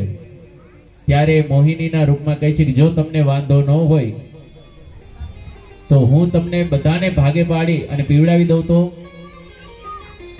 અને એ વખતે મોહિનીનું હાસ્ય પણ એટલું સુંદર હતું કે દાનવો પણ આજે એમાં મોહિત થઈ ગયા. કહે છે કે કાંઈ વાંધો નહીં, જો તમે જ નિર્ણય આપતા હોય તો અમને કાંઈ વાંધો નથી. અને એ વખતે અમૃતનો કુંભ મોહિનીના હાથમાં આપ્યો. બધાને કહે છે કે બધા લાઈનમાં બેસી જાઓ. અને એવા વખતે દાનવો પેલી લાઈનમાં બેઠા એટલે મોહિનીના અવતારમાં કહે છે કે તમે લોકો ખરેખર મૂર્ખા છો, કારણ કે આ દેવતાઓ પેલા પીવડાવવા દો. જે ખરો માલ છે એ તો તળિયે હોય, આ તો ઉપર બધું પાણી જ પાણી છે. હવે જો તમને હું આપી દઈશ તો ખરો માલ દેવતાઓ પી જશે અને એ અમર બનશે. બોલો હવે શું કરવું છે? ત્યારે દાનવો કહે છે કે ના ના એ વાત બરોબર, તમે એ પાણી બધું છે એ દેવતાઓને પાઈ દો. અને ત્યારે આજે મોહિનીના અવતારમાં આજે ઘડો લઈ અને બધા જ્યાં દેવતાઓ બેઠા હોય બધાને એ અમૃત પીવડાવતા કહેવાય છે કે સૂર્ય અને ચંદ્રની વચ્ચે જ્યારે રાહુ આવે એ વખતે સૂર્ય અને ચંદ્ર નારાયણનું ધ્યાન ધરે ત્યારે સુદર્શન ચક્રથી એનું મસ્તક છેદી નાખે અને એ પછી એમાંથી ગ્રહ રૂપે જે રાહુ અને કેતુ ત્યારે તો નડ્યા હતા પણ અત્યારે પણ ઘણાને નડે છે. એ જ સૂર્ય અને ચંદ્રની વચ્ચે રાહુ હતા, એ પી ગયા એટલે એ અમર થઈ ગયા. પણ આગળ જાતા જાતા બધાને આજે પીવડાવી દીધા પછી કુંભમાં કાંઈ હતું નહીં અને એ ઘડાને કર્યો ઘા અને મોહિની ત્યાંથી અદ્રશ્ય થઈ ગયા. આજે દાનવો કહે છે કે આ તો અમને છેતરી ગયા, હવે તો દેવતાઓ અમૃત પી ગયા છે અને અમર થઈ ગયા. અને એવા સમય ફરી પાછા દેવતાઓ અને દાનવો વચ્ચે યુદ્ધ થાય ત્યારે દેવતાઓ અમૃત પીધા પછી આજે અભય થયા, અમર થયા પણ અભય ન થઈ શક્યા. અને આજે દાનવો એના ઉપર ભાર કરે પણ પહેલી વખત તો જ્યારે અમર થઈ ગયા હતા એટલે દેવતાઓએ દાનવોને મારી અને બધાને બલીને બધાને મૂર્છિત કરી દીધા. એટલે રાજ્ય ફરી પાછું ઇન્દ્રના હાથમાં આવી ગયું. પણ શુક્રાચાર્ય ત્યાં આવે કે જે દાનવોના ગુરુ હતા અને એ શુક્રાચાર્યએ સંજીવની પીવડાવી અને બલીને ફરી પાછા સજીવન કર્યા. અને ત્યાર પછી ફરી પાછા દાનવો અને દેવતાઓ વચ્ચે યુદ્ધ થયું અને એ વખતે દાનવોએ સ્વર્ગનું રાજ્ય લઈ લીધું, ઇન્દ્રને પરાજિત કર્યો. અને આજે શુક્રાચાર્ય પાસે જઈ બલિ કહે છે કે ગુરુવર, આ આજકાલ નહીં પણ કાયમ માટે મારી પાસે આ રાજ્ય રહી, એના માટે મારે શું કરવું જોઈએ? ત્યારે શુક્રાચાર્ય કહે છે કે અરે બલિ, એના માટે 100 અશ્વમેધ તું યજ્ઞ કર તો તારા હાથમાં કાયમ માટે આ રાજ્ય રહી.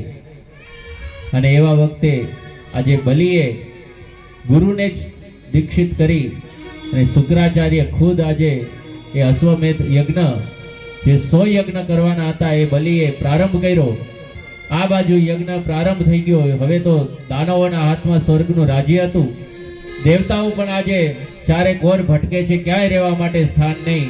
એવા વખતે દેવતાઓની માતા અદિતિ આ બધું જ જોઈ કે મારા દીકરાઓ દુઃખી છે અને એ વખતે એને કશ્યપ ઋષિ પાસે જઈ અને કીધું હવે કંઈક કરો, કારણ કે મારા દીકરાઓનું દુઃખ મારાથી જોવાતું નથી.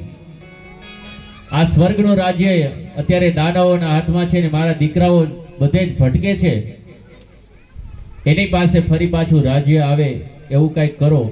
ત્યારે કશ્યપ ઋષિ કહે છે કે દેવી, તમે એમ કરો, પયોવ્રત જે આવે છે ફાગણ મહિનામાં, આ પયોવ્રત 12 દિવસનું વ્રત હોય, આ વ્રત કરો અને તમે ભગવાનને પ્રસન્ન કરો અને એની પાસેથી તમે વરદાન માગી શકો. અને એવા વખતે ફાગણ મહિનાના પયોવ્રત, પયો એટલે કે દૂધ, આ વ્રતની અંદર દેવી તમારે 12 દિવસ સુધી દૂધ પીવાનું.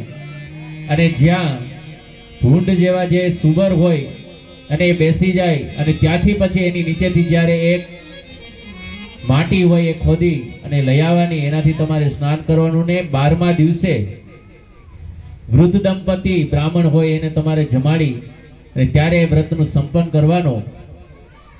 અને એ વખતે કશ્યપ ઋષિએ કીધું કે આ પયોવ્રત કરો. આજે અદિતિ માતા પયોવ્રત કરવા લાગ્યા. પયોવ્રત કરતા કરતા આજે નારાયણ એમની તપસ્યાથી પ્રસન્ન થઈ ગયા. અને એવા સમયે આજે અદિતિ માતાના મહેલમાં ચતુર્ભુજ રૂપે નારાયણ ત્યાં પ્રગટ થઈ ગયા. બોલો ચતુર્ભુજ નારાયણ ભગવાન કી જય. માં અદિતિને કહે છે કે હે માં, હું તમારી તપસ્યાથી, તમારા વ્રતથી હું પ્રસન્ન છું, માગો. ત્યારે અદિતિ માતા કહે છે કે પ્રભુ, તમે પણ જાણો છો કે મારા દીકરાઓ અત્યારે દર ભટકે છે, એને રહેવા સ્થાન નથી અને એ દુઃખી છે, માટે હું પણ એને જોઈ અને દુઃખી છું. રાજ્ય દાનવોના હાથમાં છે, એ જ રાજ્ય પાછું મારા દીકરાઓને મળે એવું કંઈક કરો. કારણ કે અત્યારે બલિરાજા અશ્વમેધ યજ્ઞ કરી રહ્યા છે નર્મદા નદીને કિનારે ભૃગ કચ્છની અંદર. હવે ત્યાં 99 યજ્ઞ સંપન્ન થવા આવ્યો અને હવે છેલ્લો યજ્ઞ બાકી છે. પ્રભુ હવે કંઈક કરો, કારણ કે જો એ છેલ્લો યજ્ઞ પણ સંપન્ન થઈ જશે તો કાયમ માટે મારા દીકરા દર ભટકશે. અને એવા સમયે ભગવાન કહે છે કે માં, હું બલિને મારી ન શકું, કારણ કે એ મારું અત્યારે યજન કરે છે, એને હું મારી ન શકું. અને મેં પ્રહલાદને પણ કીધેલું છે કે તારી 71 પેઢી સુધી હું કોઈને મારીશ નહીં, પણ હું એને ત્યાં જઈને માગી શકું. તમારા દીકરા માટે હું એને મારીશ નહીં, પણ હું માગવા જઈશ, અને એ પણ હું તમારે ત્યાં જ પુત્ર થઈને આવીશ. આટલું કહી ભગવાન ત્યાંથી અદ્રશ્ય થઈ ગયા. અને એ પછી અદિતિ માતાના મહેલમાં જ્યારે અદિતિ માતાના ગર્ભમાંથી જેમ અગ્નિનો કાષ્ઠ બહાર આવે, જેમ તેજ પ્રગટે, એવી જ રીતે આજે અદિતિ માતાના ગર્ભમાંથી વામન ભગવાનનું પ્રાગટ્ય થયું. બોલો વામન ભગવાન કી જય. હવે જોત જોતામાં વામન ભગવાનનું પ્રાગટ્ય થયું, પણ ભગવાન જોત જોતામાં 5 વર્ષના બાળક જેવડા થઈ ગયા અને કહે છે કે હવે માં, તમારે જે કઈ જન્મ સંસ્કાર કરાવવાના હોય એ સંસ્કાર સંપન્ન કરો જલ્દી, કારણ કે હવે કેવલ બીડું હોમવાની તૈયારી છે બલિને ત્યાં, અને છેલ્લો યજ્ઞનો હવે બીડું હોમવાની તૈયારી છે, સંપન્ન થઈ જશે. હવે એટલો સમય નથી. અને એવા સમયે આજે દેવતાઓએ કોઈ એને છત્ર આપે છે, કોઈ કમંડળ આપે છે, કોઈ હાથમાં દંડ આપે છે, બૃહસ્પતિ યજ્ઞોપવિત કરાવે છે. અને એવા વખતે અન્નપૂર્ણા આવી ભિક્ષા પાત્ર આપે છે. સૌપ્રથમ બૃહસ્પતિ એમને કંઠી બાંધી કહે છે કે જાઓ તમે ભિક્ષા લઈ આવો. ત્યારે એ જ બટુક ભિક્ષા લેવા જાય, થોડી ઘણી ભિક્ષા લઈ આવી ગુરુવરને આપે.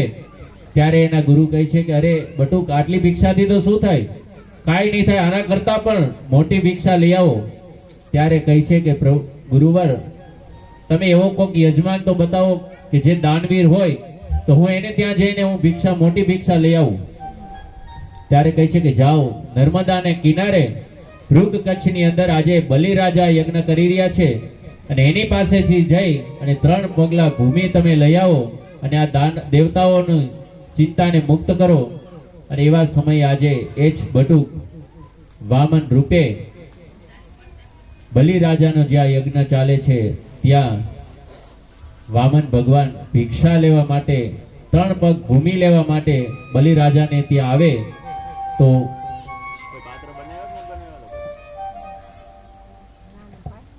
હવે જો પાત્ર ન હોય તો તમે ઠાકોરજીનું પૂજન કરી લ્યો. વારાફરતી આવી અને તમારી યથાશક્તિ જે કાંઈ ભગવાને દીધું હોય. વિષ્ણુ વામન બની આવ્યા ધીરે, વિષ્ણુ વામન બની આવ્યા રે.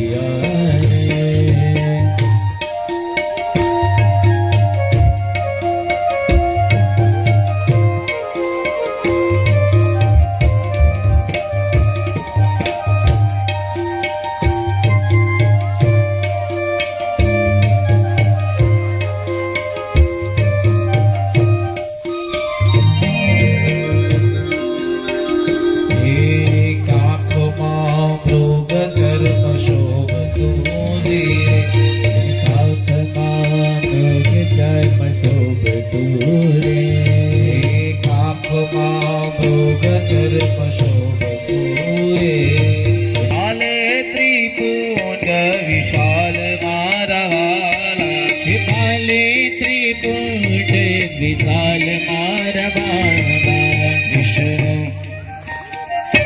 વિષ્ણુ વામન બની આવ્યા ધીરે, વિષ્ણુ વામન બની આવ્યા ધીરે.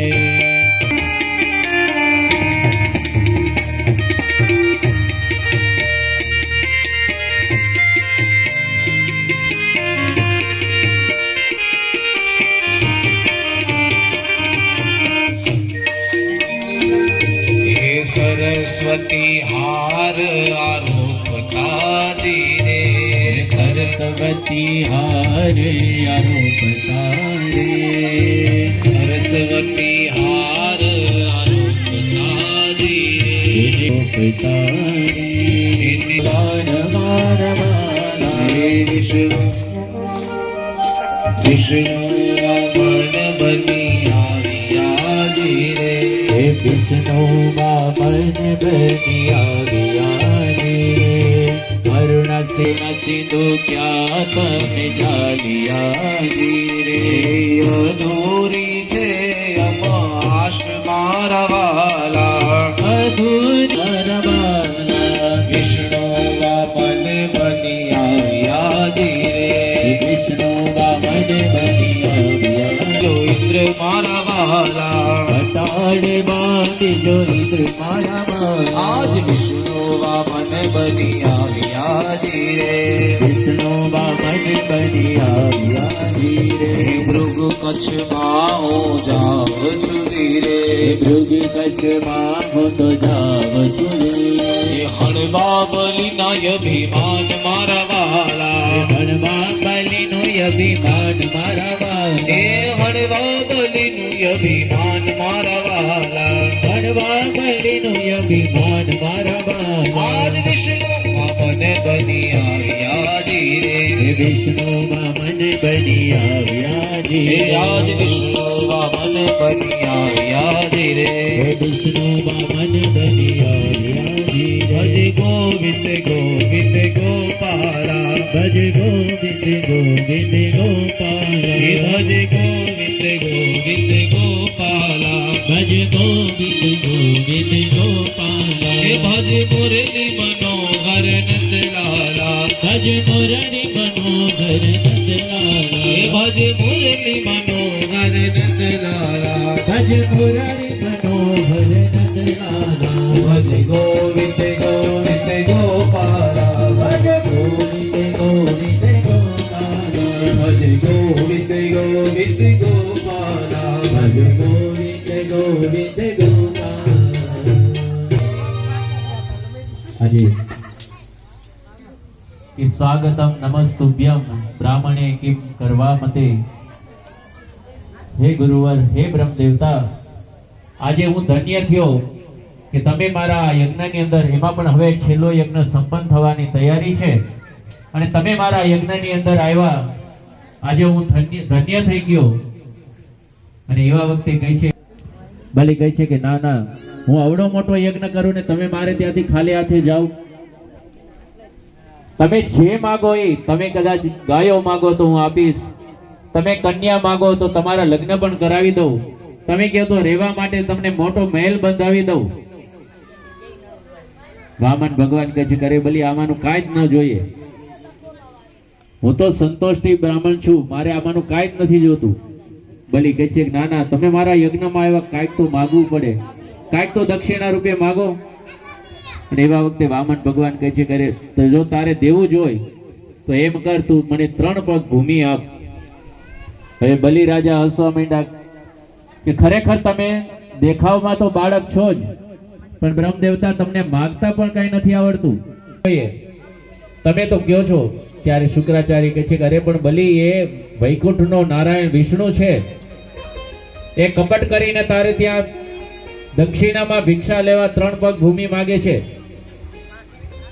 બલિ કહે છે કે અરે ગુરુવર તો આજ ખરેખર મારે કોઈને દઉં કે ના દઉં પણ મારે આને તો દેવું જ છે ત્યારે શુક્રાચાર્ય કહે છે કે બલિ માની જા કાંઈ જ નહીં વધે ત્યારે બલિ કહે છે કે પ્રભુ હે ગુરુવર મેં એવું સાંભળ્યું છે કે મારે ત્યાં તો અત્યાર સુધી કોઈ સામાન્ય ભિખારી આવે પણ આ તો આ જે 3 લોકનો નાથ મારે ત્યાં ભિખારી થઈને ભિક્ષા માંગવા આવે તો હવે આનાથી મોટો અવસર કયો હોય આજે મારે દાનવીર થઈ મારે ભિક્ષામાં એને 3 પગ ભૂમિ દેવી જ છે તમે સંકલ્પ કરાવો શુક્રાચાર્યને ક્રોધ આવ્યો કે જા તું મારું કયું માંગતો નથી તું પણ ઈશ્વરીય હીન થા એટલું કહી શુક્રાચાર્ય તો ક્રોધમાં ત્યાંથી વયા ગયા પણ આ બાજુ બલિ કહે છે કે હાલો વામન ભગવાનને કે બ્રહ્મ દેવતા તમે સંકલ્પ કરાવો કહે છે કે તમારા ગુરુજીને કયો સંકલ્પ કરાવે ત્યારે બલિ મહારાજ કહે છે કે ગુરુ મારા થોડા ક્રોધમાં છે અત્યારે માટે તમે જ કરાવી દો અને એવા સમયે બલિ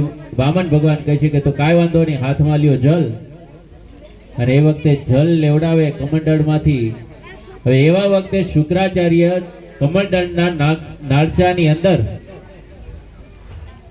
વચ્ચોવચ્ચ બેસી ગયા કે અંદરથી બહાર પાણી આવે નહીં અને એ વખતે પાણી બહાર આવે નહીં એટલે વામન ભગવાને જે આસન કૃષ્ણનું આસન હતું એમાંથી એક સળી લઈ બલિને કહે છે કે બલિ આની અંદર કચરો હોય એવું લાગે છે એમ કરીને જ્યારે અંદર એ સળી નાખે અને સીધી શુક્રાચાર્યને આંખમાં લાગે શુક્રાચાર્યની એક આંખ ફૂટી ગઈ હવે શુક્રાચાર્ય જોયે છે જો હજી આમાં બેસી જ રહીશ તો બીજી પણ આંખ વહી જશે કારણ કે વાલા જ્યાં ક્યાંય પણ આવો સત્કાર્ય થતું હોય તમે કદાચ દેવા સક્ષમ ન હોય પણ તમારી બાજુમાં કોઈ દાનવીર હોય અને દેવા સક્ષમ હોય તો ક્યારેય તમે એને રોકતા નહીં.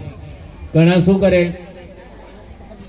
સવારમાં જ્યારે બ્રાહ્મણ દેવતા આવે, કથાને થતી હોય ત્યારે સવારે પૂજા કરાવે. ભૂદેવ જ્યારે પૂજા કરાવે ત્યારે ગણપતિની પૂજા કરાવે, ત્યારે કહે છે કે પ્રસાદ ધરાવો, નૈવેદ્ય ધરાવો, અને અંતે એમ કહે કે દક્ષિણા ધરાવો. હવે દક્ષિણા ધરાવવાનું કહે, ભાઈ પોતાના પર્સમાંથી જ્યારે 50 કે 100 રૂપિયા નોટ કાઢે એટલે બેન એમ કહે કે આટલા બધા થોડા હોય, 5 કે 10 રૂપિયા મૂકી દો.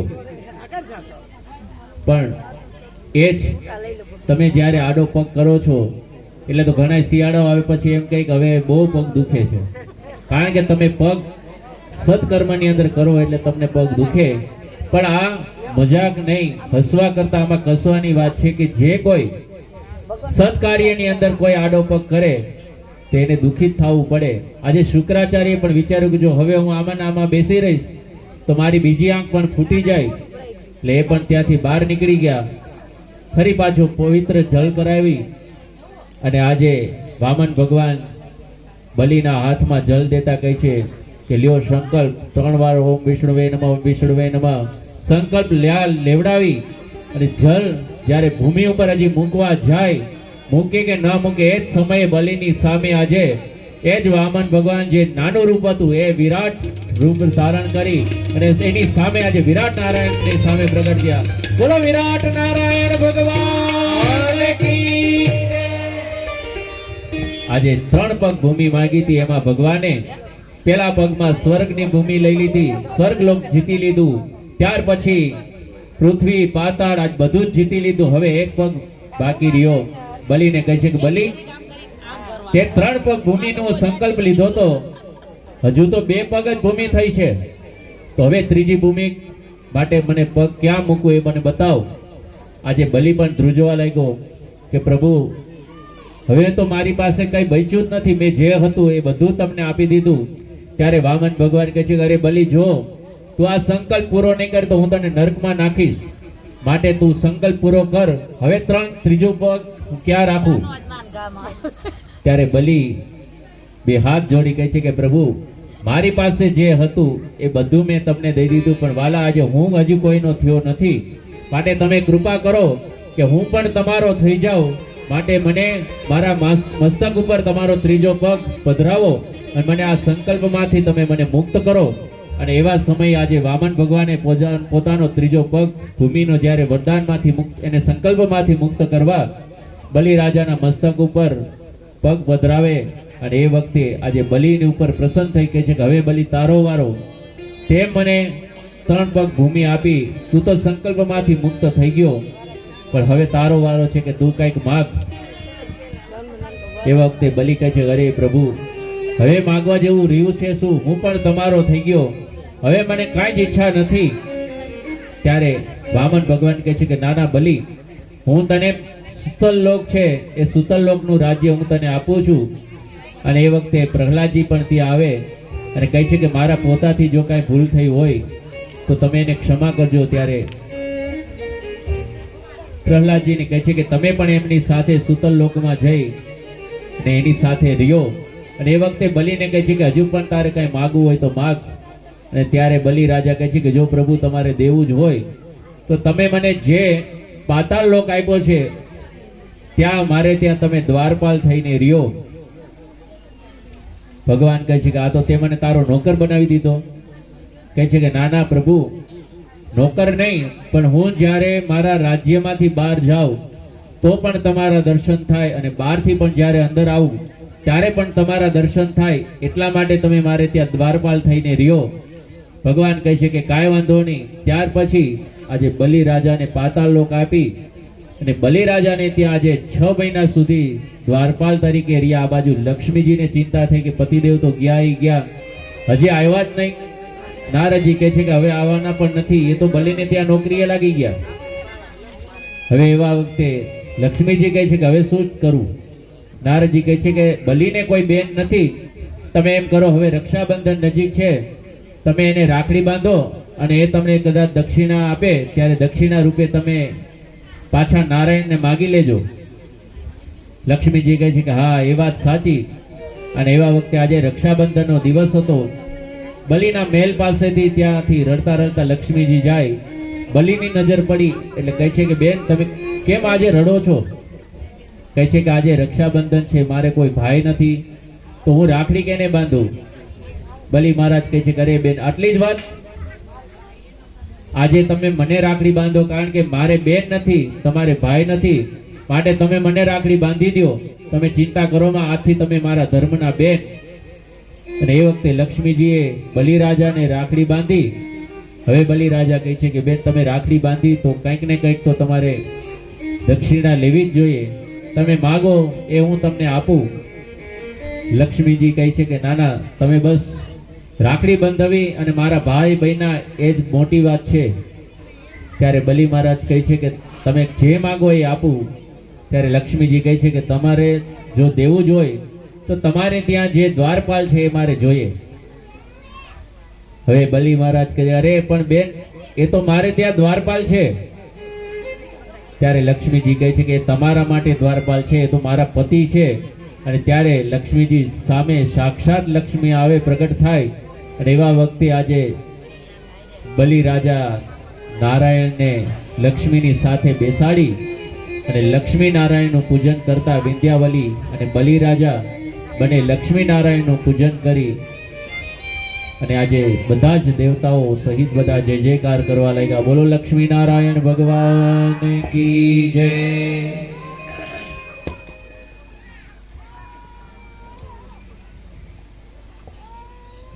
હવે સુખદેવજી મહારાજ કહે છે કે આજે વામન અવતાર કે વામન અવતારમાં ભગવાને દેવતાઓને ફરી પાછું રાજ્ય અપાયું દાનવો પાસેથી લઈ. પણ અંતે એક વખત ભગવાને મત્સ્ય અવતાર પણ ધારણ કરેલો અને એ જ વખતે એને ઋષિ મુનિઓ અને વેદોની પણ રક્ષા કરેલી. ત્યારે સુખદેવજી મહારાજ પરીક્ષિત મહારાજને કહે છે કે જ્યારે અંતિમ સમય પ્રલય આવવાની તૈયારી હતી અને એવા સમયે સત્યવ્રત નામના જે રાજા કૃતમાલા સરોવરની અંદર જ્યારે સંધ્યા કરવા માટે આવે અને એ વખતે એમને ભગવાન આકાશવાણી રૂપે કહે છે કે હવે ટૂંક સમયની અંદર પ્રલય થશે, માટે હું જ્યારે મત્સ્ય બની આવું ત્યારે તમે વેદો અને ઋષિ મુનિઓને નાવમાં બેસાડી દેજો અને ફરી પાછો જ્યારે સૃષ્ટિની રચના થશે ત્યારે હું સ્થાપિત કરીશ. આજે એ જ સત્યવ્રત રાજા સરોવરની અંદર જ્યારે ત્રિકાળ સંધ્યા કરે છે એવા વખતે એક માછલીને જોવે. એ માછલીને અતિ સુંદર હતી એટલે પોતાના કમંડળમાં લઈ પોતાના રાજ્યમાં આવે. પણ જેમ જેમ કમંડળમાં મૂકી એ માછલી મોટી થતી ગઈ. એમ કરતા કરતા રાજ્યમાં લઈ આવ્યા, રાજ્યના જે બીજું સરોવર હતું એમાં મૂકી, એમાંથી પણ મોટી થઈ. એ માછલીને જ્યારે સમુદ્રમાં લઈ ગયા અને ત્યારે વિશાળ માછલી બની ગઈ અને આ બાજુ પ્રલય થવાની તૈયારી હતી.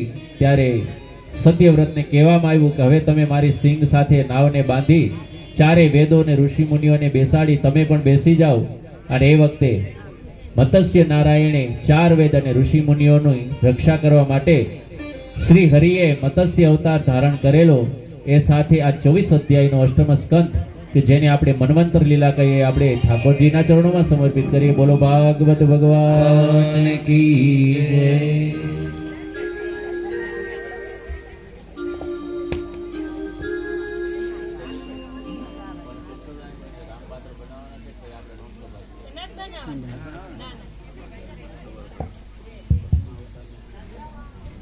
નવમો સ્કંદ એ પણ 24 અધ્યાયની અંદર કે જેની અંદર સૂર્યવંશ અને ચંદ્રવંશની કથા છે. સુખદેવજી મહારાજ કહે છે કે નવમો સ્કંદ એટલે કે ઈશાનું કથા.